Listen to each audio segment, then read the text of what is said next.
يا عبادي الذين آمنوا إن أرضي واسعة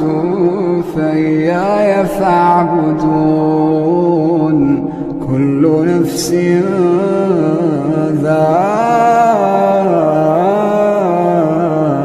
ذائقة الموت